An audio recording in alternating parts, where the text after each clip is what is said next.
Well, hello, welcome to my shop. I'm Earl. This is Earl's Small Segment Shop.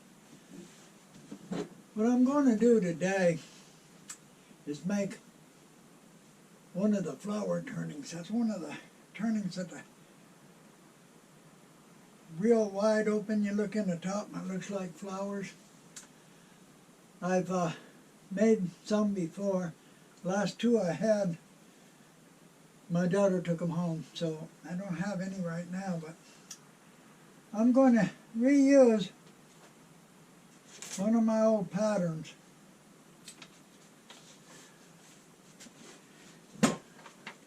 This pattern right here, which is 10 segments and then it's repeated 3 times. And it's 15 rings tall. Now, of course, there's a lot of variations in the patterns. You can vary it a lot.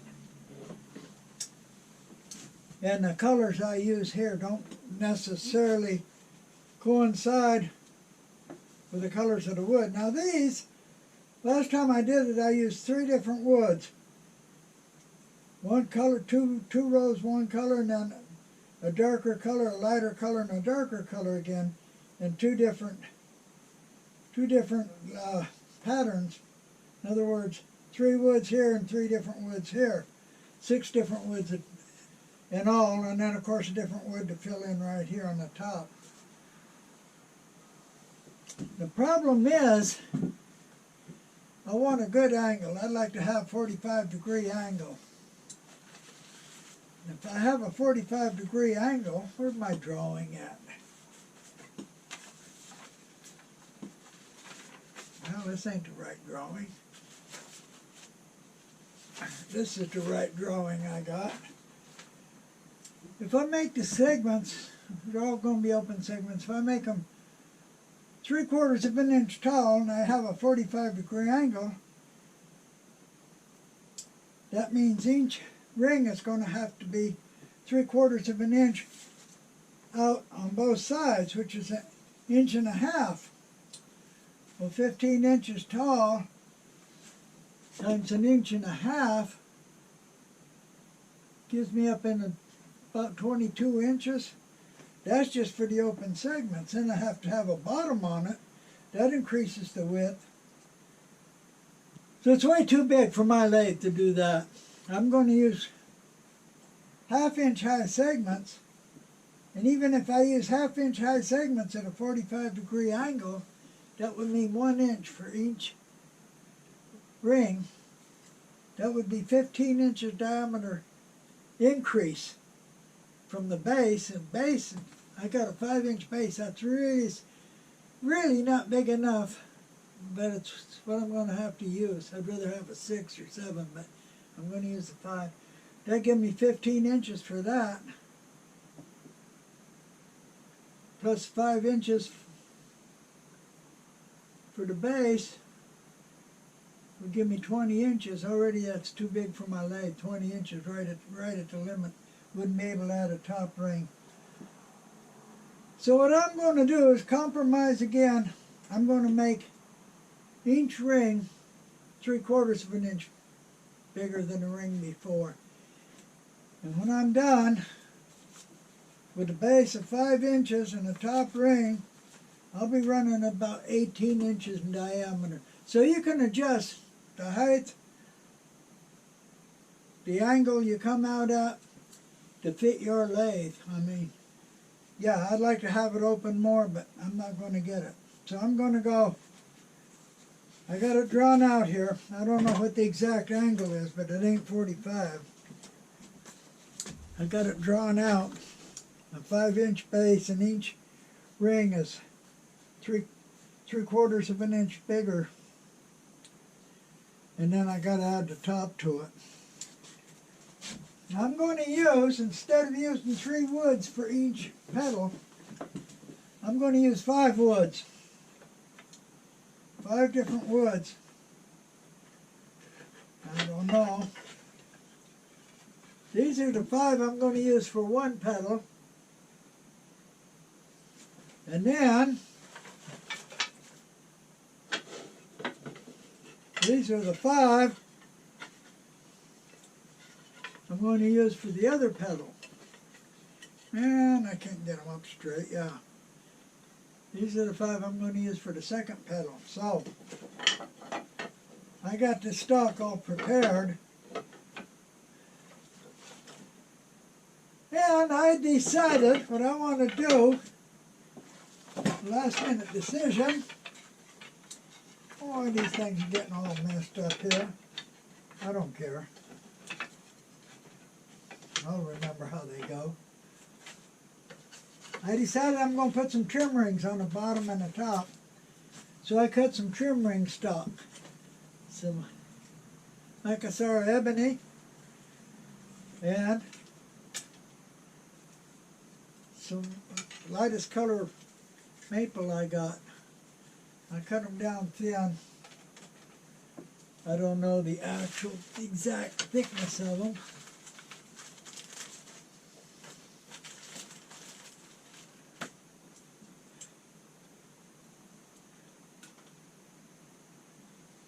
They're 0.12 right now. So just a little bit under 1/4 of an inch. Or 1/8 of an inch, I'm sorry. A little bit under 1/8 of an inch. So first thing I'm going to do is put a row of black trim on the base. Then I'm going to put a row of the light trim over that. And I'm not going to bring them out very far from the base. So that my first actual pattern will still be 3/4 of an inch bigger than the base. The base is 5 inches.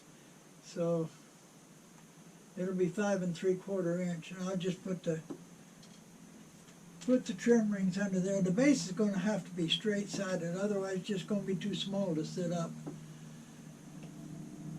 So I'm going to go ahead and set up the index ring next. Okay, this pattern, each pedal is 5 segments across. And the 2 pedals, 2 different pedals, together is 10 segments, and that's repeated 3 times. So that's a total of 30 segments per ring,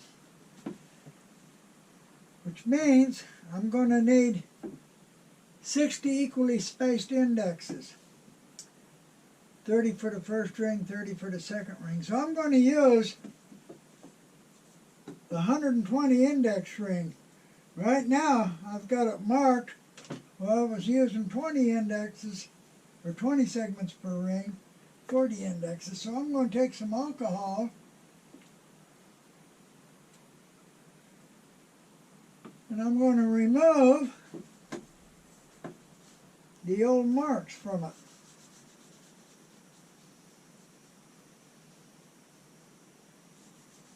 Comes off real easy.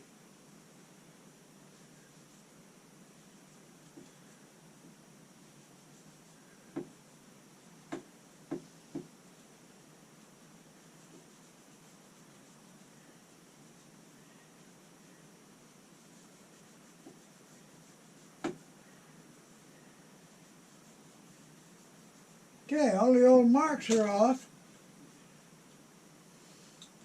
I take my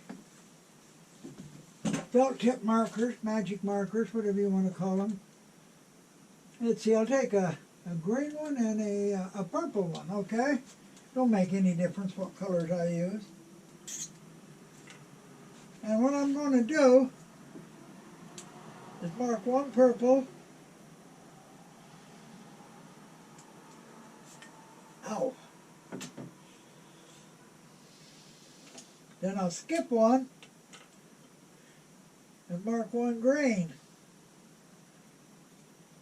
Now I can't see that, I'm going to have to change colors.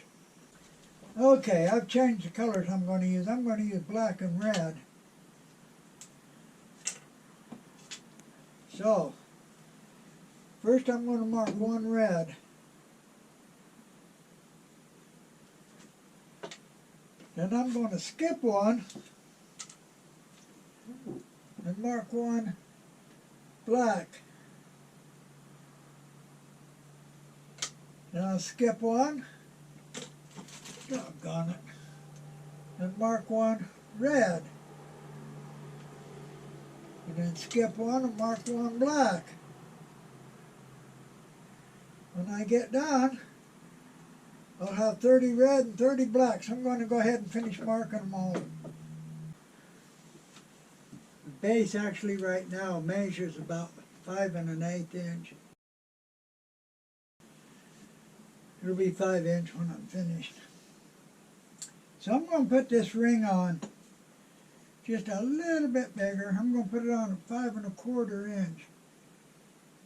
So it means I got to cut 30 segments for it. My cheat sheet says to cut them at 4.2 degrees for open segments. And the cut length is going to be 0.386. So I'm going to go ahead and set this up. I already got my fence set up. And then I'm going to go ahead and cut 30 segments for it. Okay, we're ready to glue some on. Got my table set up. Got my stop block set at 2 5/8 inches from the center. Got my index wheel set on a red index.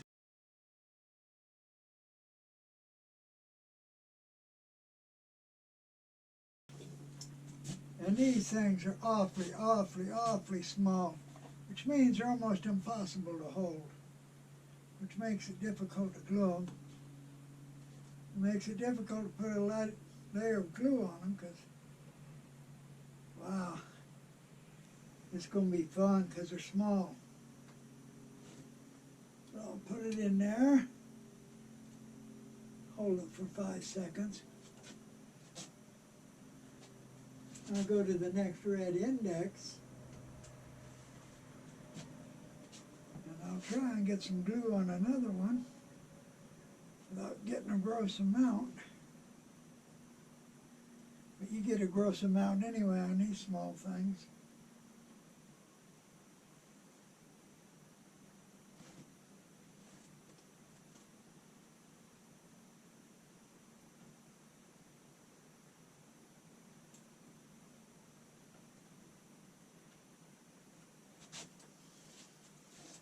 And I'll just go ahead and put another 28 ones on there. I got 30 of the Macassar ebony segments on. Really small. Hardest thing is trying to hold them. So now I'm going to put 30 of the maple. I took a wet paper towel, made sure there's no glue left on the gluing platform. Hard to keep it off of those small segments. So those went on at a 5 1/4. I'm going to put these on, I think, 5 1/2. I got plenty of thickness, so it don't really matter. But we'll put them on at 5 1/2. They're going to be a little bit bigger. They're going to be 0.404. Ain't hardly enough bigger to matter, but 0.404. Okay, I'm going to cut 30 of these. By the time I get these cut, it'll have been 15 minutes, and I can go ahead and chalk and sand that ring. Every ring's got to be sanded flat, no matter what. So, cut 30 of them, get them ready to put on. I cut the next row of segments, so these have been more than 15 minutes since they've been glued on. I already got them chalked, so I got to take my sanding board and sand them flat. Hold it up against them.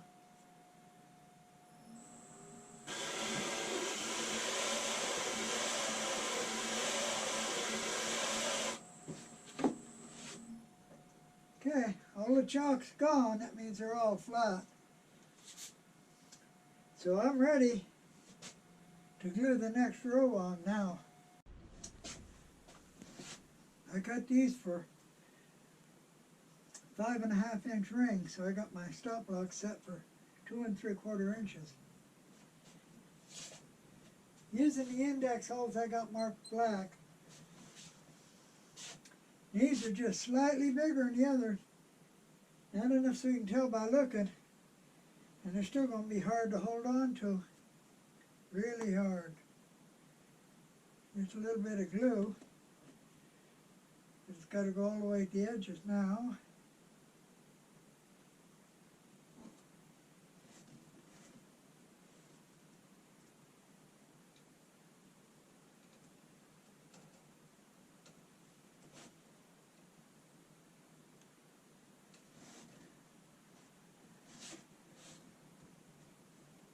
Go to the next black marked index. Little bit of glue.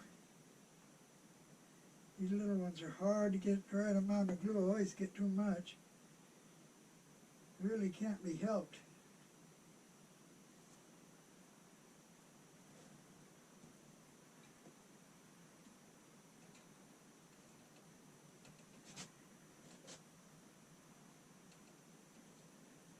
So I'm just going to go ahead and put on another 28 segments, same way.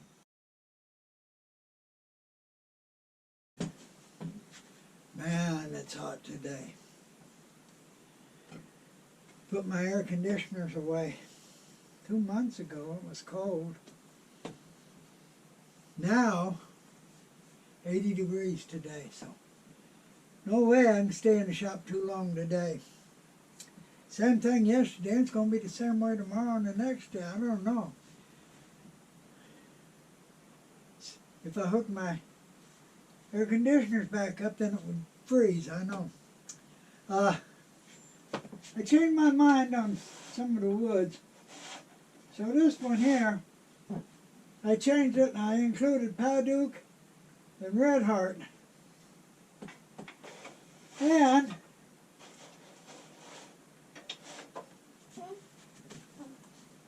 the light colored trim rings on. Now, I had it drawn for a 5-inch base, and then the first ring is going to be 5.75 inches. Put the trim rings on, so I'm going to make the first ring 6 inches. But from then on, all the rings will be 3/4 of an inch larger. 6 inch, 6.75, 7.5, 8.25, 9, 9.75, all the way on up. So the first ring of the pattern is going to be 6 inches. I already cut it. Cut the segments to 0.441. Got them all lined up in the sequence that they're going to be glued on in. That's the first one, here's the second. So they're going to be glued on in that sequence, according to the pattern. Of course, I got to remember, because this pattern's got different colors, not the colors of the wood for sure. So I'm using the red marked indexes again.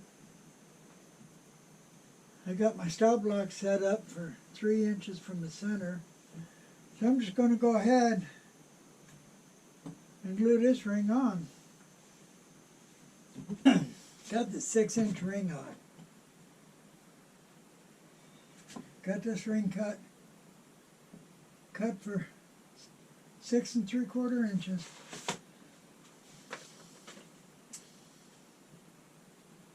Got to 0.496. So I'm gonna got this lined up to glue on. Got to be real careful where I put the first one. Watch the pattern, make sure it's going the right way. And then just glue each one on. Periodically check them, make sure they all look right. And after I put this one on, of course the next one will go on at 7.5 inches. Then the next one will go on 8.25, etc., etc.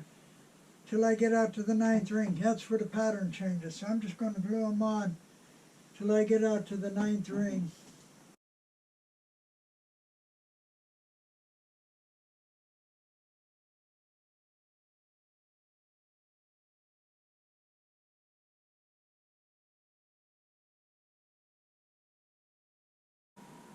Those of you who have watched some of my videos got a piece of splinter in me.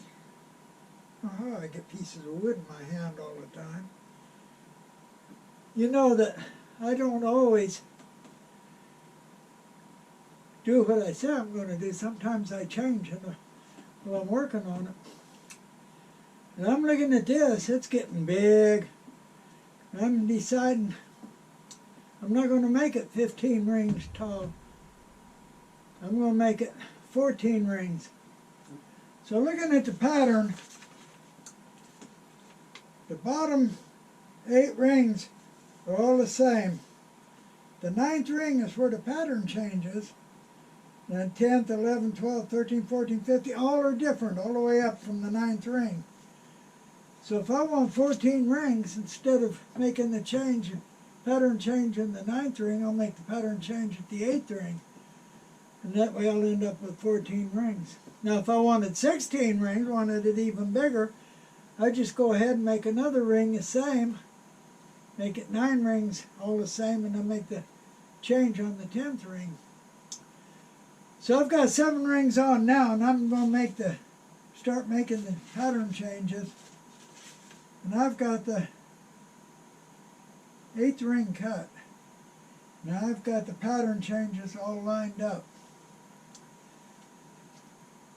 I have to be extremely careful now and follow the pattern exactly, because it changes each ring. And this ring here is 11.25 inches in diameter already. So I'm going to go ahead and glue this ring on just like the rest, but with a pattern change.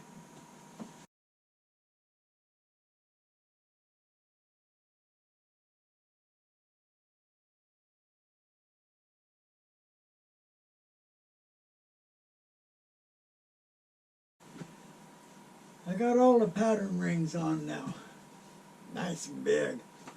I could just go ahead and put a maple ring on top and be done with it. But I want some trim rings. The problem is, most of the rings on the last ring, most of the segments on the last ring are maple. If I put a dark trim ring over the maple, it'll touch the pattern rings where the pattern comes up. So I want to put a maple ring, trim ring on it, even though you won't be able to see it too much, but it'll isolate the pattern. So I'm going to put a maple trim ring on it. Then I'll put a dark trim ring on it. Once I put the dark trim ring on it, I'm going to sit here and think about whether I want to put a maple ring on the top, or if I want to put another maple trim ring and put a dark ring on the top. So I ain't decided on that yet. The first thing I'm going to do is just put this thin maple ring on just to isolate the pattern. I'll take a picture. I got a picture of it right now. I'll take a picture of it after I put that ring on.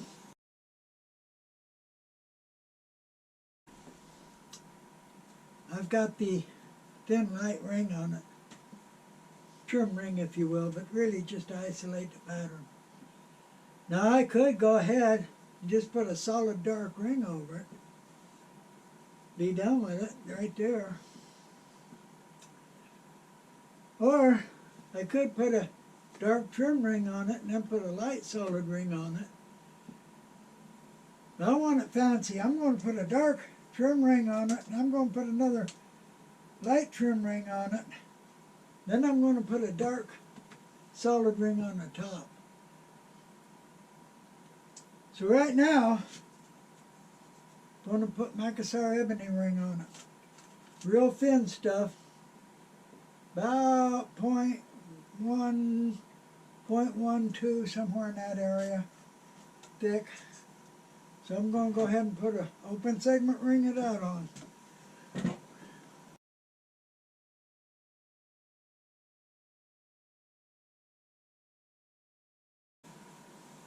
I've got the final trim ring on. Now the trim rings, I didn't put them on 3/4 of an inch bigger than the ring before them. I only put them on 1/4 of an inch bigger than the ring before them.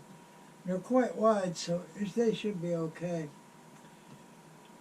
Right now, 16.5-inch diameter, and I'm going to have to make a solid ring and put on top. I got a light ring, then a dark ring, and another light ring. So I'm going to put a dark solid ring on top. I think I'm going to use wenge. I got a piece of wenge here. I can split it. I can split it and make 2 sticks from it and be enough to make a ring. At least I think I can split it. I'll see. And like all the rings, I'm going to have to sand this one flat. It's 16.5 inch, so I'm going to have to use my big sanding board. I'll get a video, I'll shoot a video of that and put it on right here. Well, all the open segments are on. All the pattern pieces, and I got the white piece over the pattern pieces, and then I got the 2 trim rings. They're all on. Now I got to put a solid ring on top.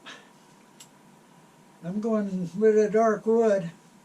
I could use Peruvian walnut, or I could use American walnut. But I want a hardwood. I don't want a softwood on top. I could, but I just personally don't like it. So I'm going with a hardwood. Could use Granadello or Cocobolo, but that's too expensive. So I'm going to go with wenge. I got it cut, 30 pieces, 17 1/4 inch. Dry clamp it to make sure everything's tight. And everything is tight on it, so I'm going to go ahead and glue it up. And then I'm going to have to flatten one side. Just need to flatten one side to glue it on, and then I'm going to turn the other side anyway. Luckily, I got a 19-inch drum sander.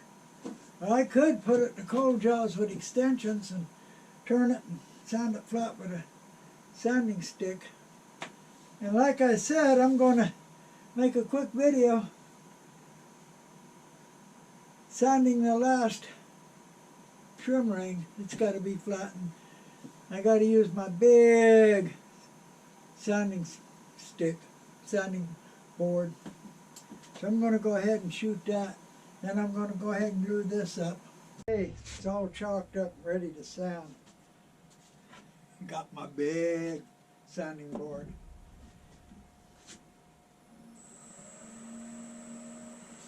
Notice how quiet my lathe runs? That's because it's got the tapered roller bearings instead of ball bearings. So much smoother.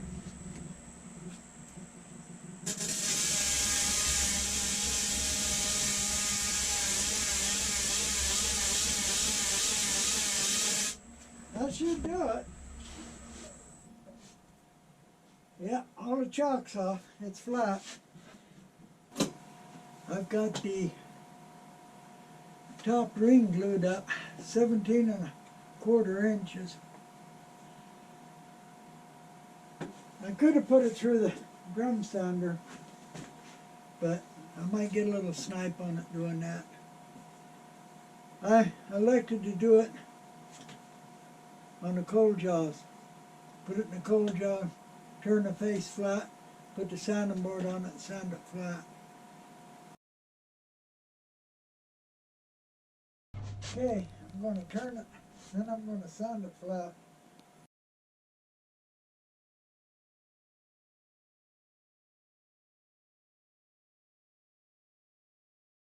I'm going to go ahead and keep on turning it. Now, time to glue it on. I got it on a live adapter for the tailstock. Put a light layer of glue on it. I say a light layer, I always put too much, but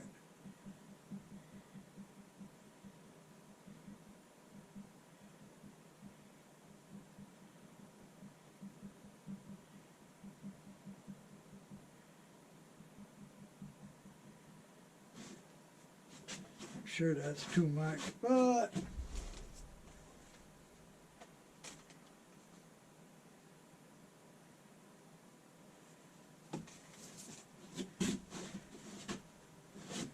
spread it out some. Spread it out a whole lot.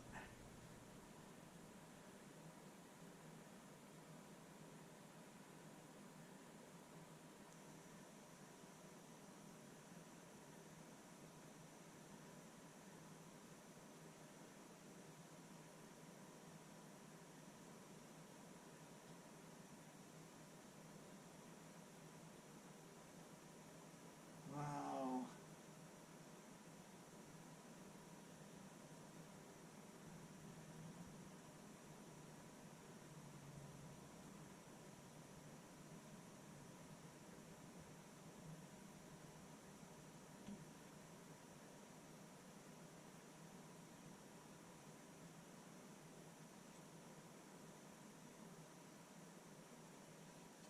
See if I can get it evenly spread a little bit. Some places ain't got too much. Some places got quite a bit.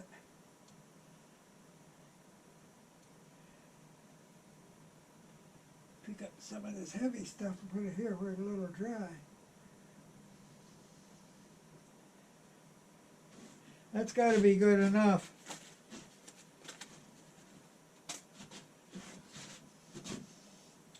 Put this back in the tailstock.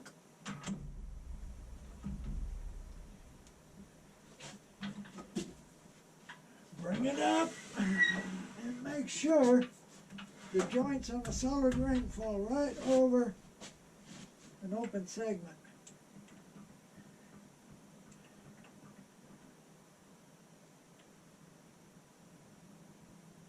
Clamp her down.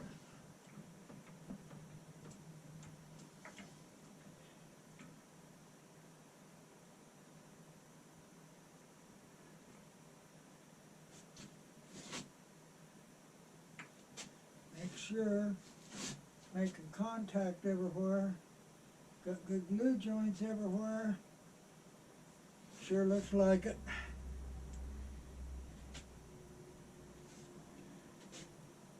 Now just let her sit for a while. The top ring's on 17¼ inches. Wenge. Ready to turn. Turning way out on the ring, the outside ring, it gets a little bit shaky and it vibrates. What I'm going to do, put a bar across it, put it in the holes where the open segments are, bring the tailstock up live center, stabilize it a little bit. Going to turn the top ring round, get it smooth, sand it. Now I'm going to put wheels on it, turn the inside. After I do that, I'm going to put the bar back in, the stabilizing bar, and I'm going to turn the outside. Take a picture of the stabilizing bar and I'll get a picture of the wheels on it.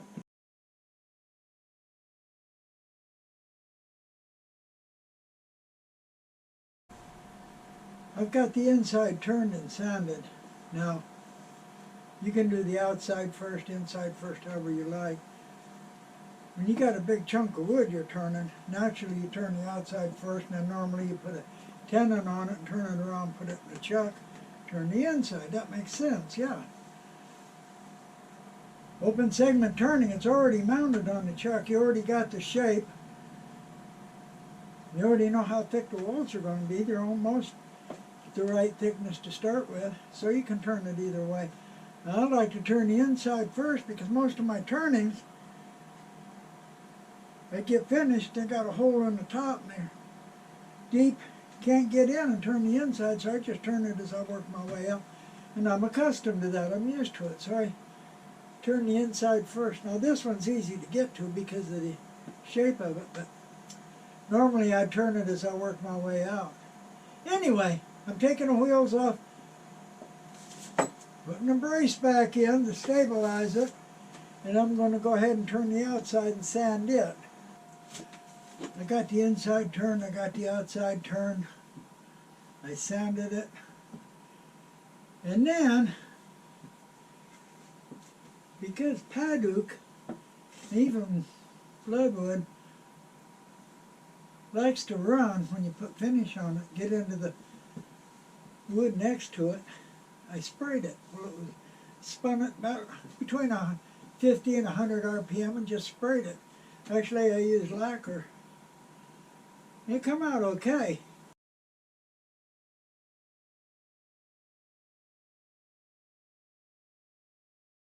It won't run while it's spinning. Can't run, so yeah, I sprayed it a couple of times. Had to turn on all the air, turn on the overhead air cleaner, turn on the vacuum, open the door, spray it, then go outside and leave it. It ain't good to spray inside, but I did it quick and got outside, so I don't know. Of course now sanding, I like sanding. Sanding took a lot less time than the turning. You don't believe me, huh? You need to see my video on sanding. Sanding is so easy. I know a lot of people don't agree with me, but it is, in fact, easy. So what I got to do now is turn the bottom. Bottom hasn't been turned, still hooked onto the faceplate. Of course, faceplate's got a sacrificial block on it, and it's glued on with brown paper, like I do with all my floating bottoms. So I'm going to have to take it off the faceplate. I'm going to have to turn it around and turn the bottom. I'm going to hold it again with the cold jaws. Use the tapered pins to hold it from the outside. And I'm going to bring the tailstock up. Now, floating bottom, I can't bring the tailstock up to a point, punch a hole in the bottom, because bottom's just 1/4 inch thick, 1/4 inch or less thick. So what I'll do is make a piece that fits into the bottom. So I'm going to take it off the faceplate first, and I'm going to make a piece to fit in the bottom. It's ready to be removed from the faceplate. And of course the faceplate, like always, got a piece of brown paper between it and the floating bottom. So all I got to do is part it off. Well, you can't see this one, but I got a tool here. It's semi-sharp, it ain't real sharp, it ain't gonna cut me or nothing. And I gotta find the right spot, get that paper, and then just separate it. Yeah, that ain't the spot, that's for sure.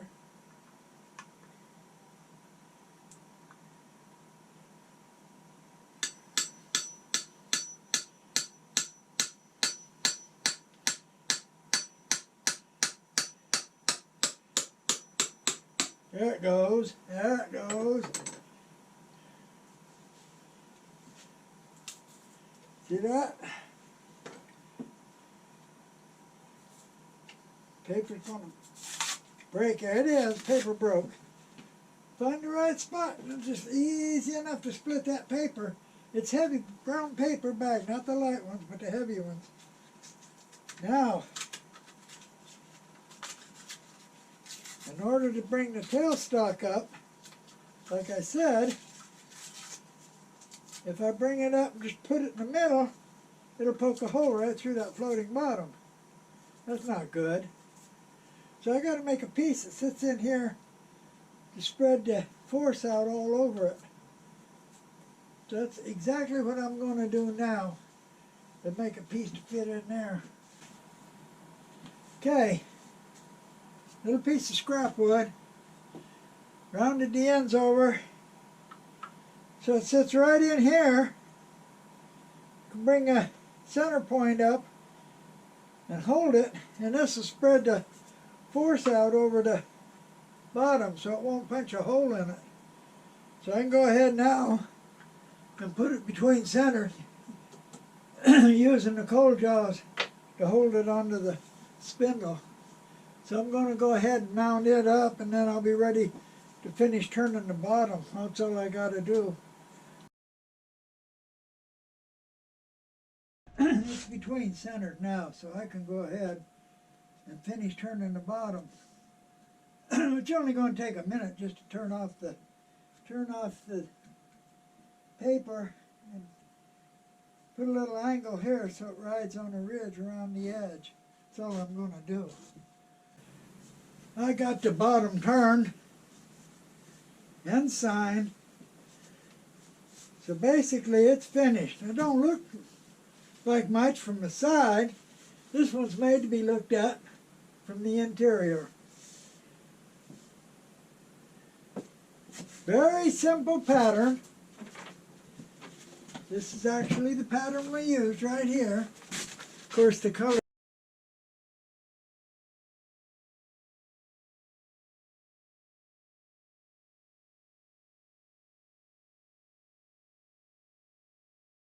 woods at all.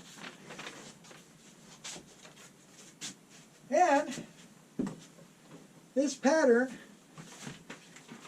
each petal is 5 segments across. Now, I've done them with 4 segments across. You could do them with 6 segments across. There's a lot of variations you can use. And I'm thinking, if I was to make one more of the shape like a morning glory, come up a little bit and then flare out, that I could make it wouldn't be so doggone big, outer diameter when I finished, and still get the same effect. I'm going to have to try that one time, but not right now. So, I used the commercial index wheel, and I used a commercial platform to glue them on. 30 segments per ring. Very easy to do. Only hard part was this outer ring. 30 segments in a 17¼ inch ring. This should have come out to about 17 inches finished. Let me see. Oh, it's 17¼ finished. Finished out to 17¼ So there you have it. You got any questions? I know this has been a long video. I'd come out to the shop to work. I'd have to heat the shop up, and then I'd start to work, and my wife would want me to do something. I'm lucky to get an hour, 2 hours in a day. And then quite a few days I couldn't come out to the shop at all. Had things to do. So if I could spend, 6, 7 hours in the shop, it wouldn't have taken so long at all. It probably took me 1, maybe 2 days. But that's the way it is around here. And it seems to be getting worse lately. It's getting winter time now. I'm sure my wife's going to have a lot of things for me to do. Put the wheels on it.